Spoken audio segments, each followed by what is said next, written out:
قرآن پاک میں اللہ تبارک و تعالی نے جن چیزوں کو حرام فرمایا اس میں ایک یہ ارشاد فرمایا کہ وما اہل بہ لغیر اللہ، اور بعض مقامات پہ وما اہل لغیر اللہ بہ، یعنی جس پر اللہ کا نام بلند کیا گیا۔ آپ تفسیر اٹھا کے دیکھ لیں، قدیم جتنی بھی ہیں، آپ یعنی شروع سے لے کر آ جائیں، امام جساس رحمۃ اللہ تعالی علیہ، امام طبری رحمۃ اللہ تعالی علیہ سے لے کر شاہ عبدالعزیز محدث دہلوی رحمۃ اللہ تعالی علیہ تک جتنی تفسیریں ہیں آپ اٹھا کے دیکھیں تو اس کا معنی یہ بیان کیا گیا ہے کہ جس پر بوقت ذبح، یعنی جس وقت جانور کو ذبح کیا جا رہا ہے اس وقت جانور کے اوپر چھری پھیرتے وقت کسی اور کا، یعنی اللہ کے سوا کسی اور کا نام لینا۔ مثال کے طور پر کوئی جانور ذبح کرتے ہوئے بھی اسم الغوث الاعظم کہتا ہے تو وہ جانور حرام ہو جائے گا، صحیح، کہ غوث پاک کے نام سے میں اس کو ذبح کرتا ہوں تو حرام ہے۔ ٹھیک ہے، تو یہ چیز اصل حرام ہے۔ باقی اس سے پہلے اگر آپ یہ نیت کرتے ہیں کہ یہ بکرا غوث پاک رضی اللہ تعالی عنہ کے لیے ہے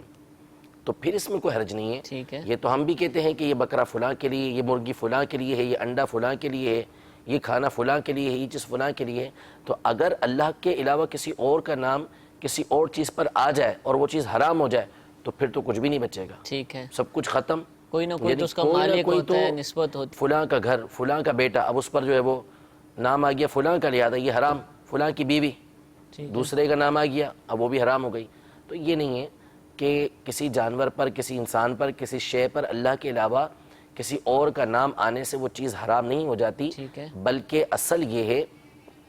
کہ بوقت ذبح، جس وقت جانور کو ذبح کر رہے ہیں اس وقت اگر کسی نے اللہ کے سوا کسی اور کا نام لیا، ایون کہ نبی کریم صلی اللہ تعالی علیہ وسلم کی ذات گرامی کا بھی نام لیا تو وہ جانور حرام ہو جائے گا۔ ٹھیک ہے، اس وقت یعنی جب آپ ذبح کر رہے ہیں یعنی اس جب وقت چھری اللہ پھیر تبارک رہے و ہیں تعالیٰ کا نام ہونا اس وقت چاہیے، تکبیر کہنی چاہیے، اللہ ہی کا نام لینا بسم چاہیے۔ اللہ اللہ اکبر کہہ کے ذبح کر دیں۔ اس سے پہلے اگر آپ نے کہا کہ غوث پاک کا جانور ہے تو اس میں کوئی مسئلہ نہیں ہے۔ اصل مقصد یہ ہوتا ہے کہ اس جانور کو ذبح کر کے جو ثواب ملے گا وہ ثواب ہم غوث پاک رضی اللہ تعالیٰ عنہ کی بارگاہ میں پہنچائیں گے، یہ اصل مقصد ہوتا ہے، اور ان کی بارگاہ میں ثواب پہنچے گا تو اس کے ذریعے سے ہمیں ان کا فیض حاصل ہوگا۔ برکتیں حاصل، یعنی غوث پاک کے نام پر ذبح کرنے کا مطلب یہ ہے کہ ان کے اصالِ ثواب کے لیے ذبح تو اللہ ہی کے نام پر کیا جاتا ہے، تکبیر ہی پڑھی جاتی ہے۔